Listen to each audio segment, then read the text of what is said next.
YouTube. Welcome back to my channel. Thank you for all 168 subscribers. Woo!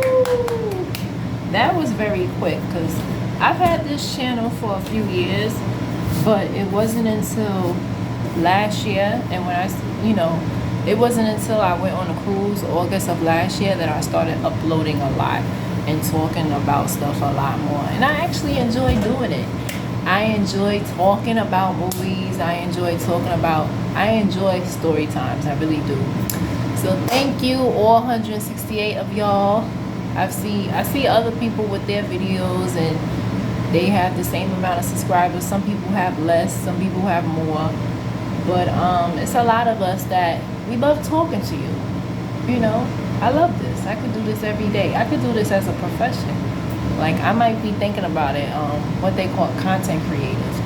I just do this for fun, but I've been thinking about it. Maybe I really should be a content creator, and start getting paid. Yes. So I wanted to talk about dead presidents. Now, I know I'm like 20 years late with this movie. I heard of it, I never seen it. I finally seen it, and I had to watch it over at least 3-4 times to really understand it. I kept falling asleep and I was getting distracted because I was texting on social media and stuff. So my take on it. Now, I was talking to a friend, and his perspective and his opinion, he feels like the character of Larenz Tate, that he did what he did because of Vietnam. My take on it is environment is crucial, and it's more detrimental to your decisions than any trauma. Like, a person could, say for example, get abused as a kid, right? And then they get around people that's been abused and they're negative, right? They're not doing nothing positive, whatever. You start to trauma bond with those people because y'all have something in common, right?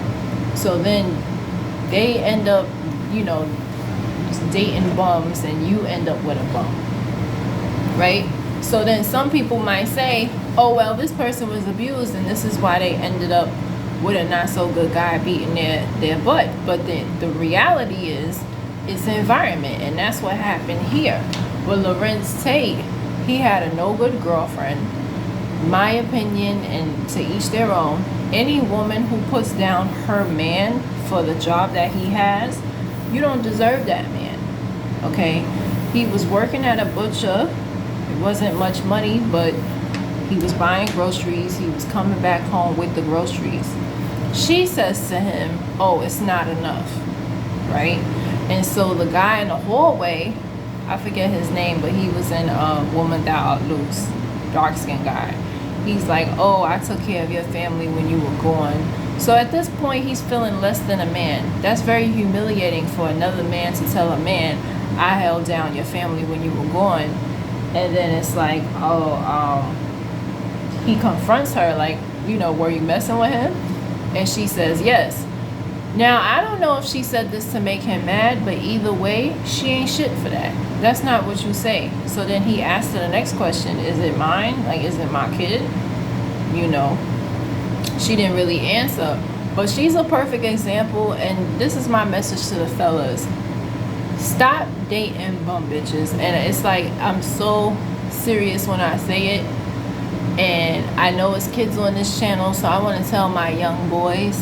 My son is 14, and I tell him things from this age. You are not an ATM, right?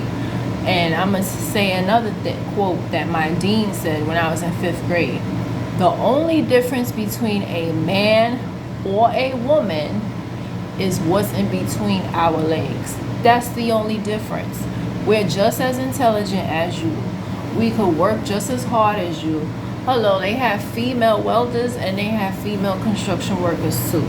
The reason why most of the time a man's body is stronger, because men work out.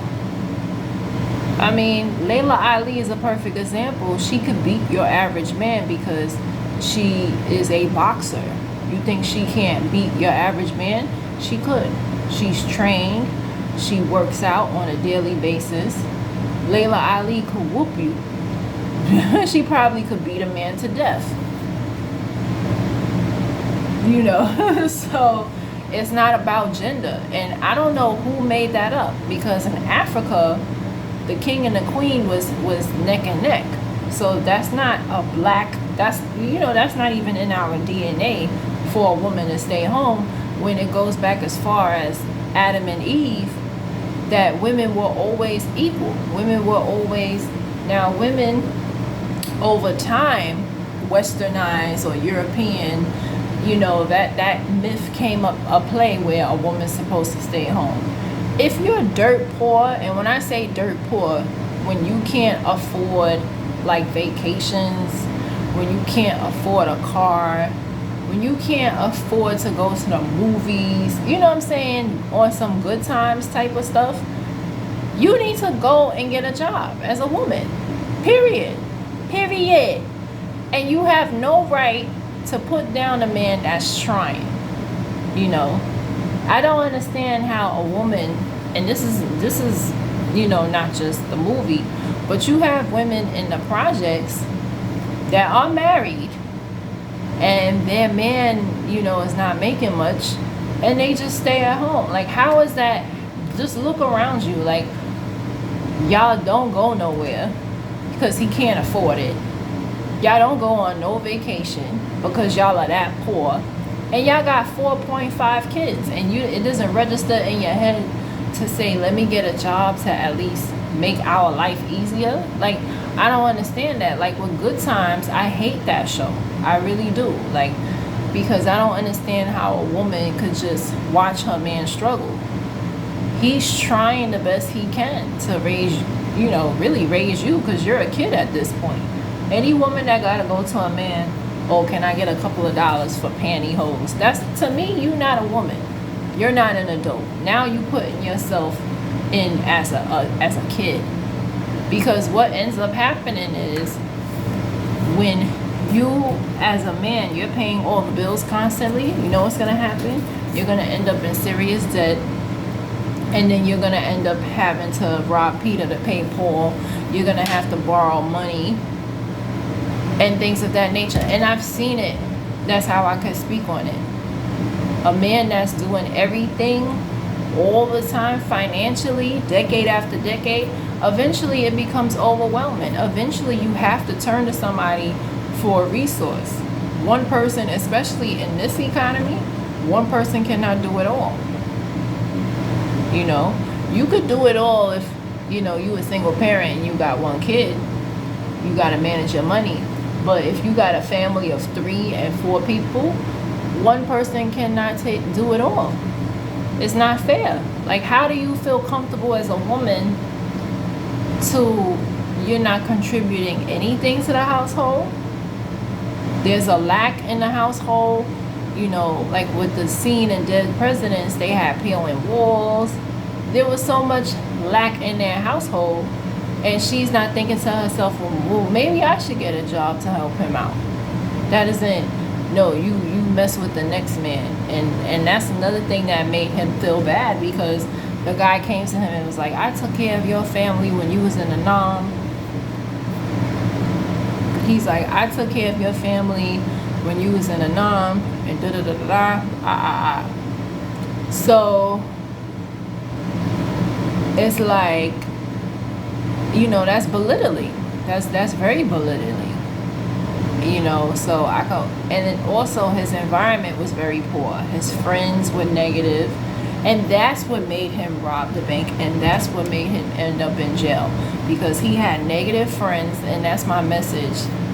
I feel like with black men, there's more peer pressure than black women. Like with black women,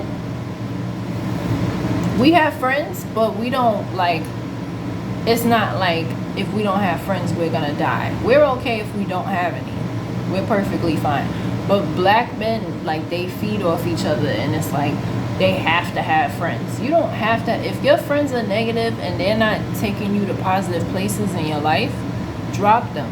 And in that case, he had negative people around him, and plus his significant other she was very negative, and that's what led him to his demise. It wasn't, to me, it's not the norm, it's not PTSD.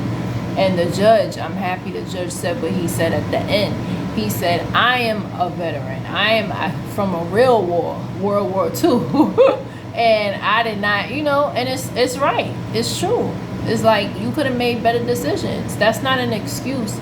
And also, I wanted to say, diamonds are made with pressure, right? Who you are comes out of, no matter what you go through. If you go through hard times, if you come out negative, that's what was in you anyway. You should come out and have a positive outlook on it.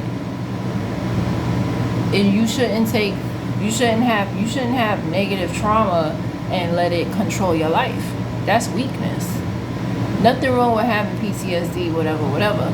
But he fell into the trap. That's exactly what they want you to do when you come from war. They want you to hang out with the fellas and go on drugs and commit crimes. That's what they want you to do. And then it's sad because a lot of black men fell to that demise back then. A lot of black men ended up on drugs. They did all kind of things. And luckily for my family, for the most part, the veterans they did all right. Even veterans I know now that's my age, they living nice. It's not, people have this stigma about all veterans are poor and end up like that. And now I see why, because of movies like Dead Presidents. Like, no, that's not the story of all veterans. The devil is a liar. You have a lot of veterans who came home, put their families in a nice house, and graduated college. And their kids went to college. Okay? And then you have people who, like from what I'm told, my grandfather was a veteran and he tried his best. My grandmother didn't discourage him. She didn't put him down. And then she was a stay-at-home mom, but she eventually got a job, right? And my father and his brothers, they never had to want for anything. My grandfather made it happen. He had his flaws, but he always provided. Though he was a veteran, he didn't say, oh, I'm gonna go rob a bank. That doesn't make sense. And he had basic jobs, dishwashing, whatever job he could get, he got to supply and provide for his family. He didn't start hanging with the fellas and no, you don't do that. And I know my grandmother was a handful, but he didn't, you know what I'm saying? At the end of the day, she eventually got a job too. She started working. So, with that chick on Dead Presidents, it's just unfortunate. And it's a perfect example of be careful who you choose to be in your life. Friends, significant other. It's very important because you are who you are around. Literally. You are who you are around. A lot of people, they haven't accomplished nothing in life because the people around them haven't accomplished nothing. Look at your friends. If you're at a place in life that you're not very proud of, look at your friends. Look at the people that you associate with. That could be an answer. And those are my thoughts.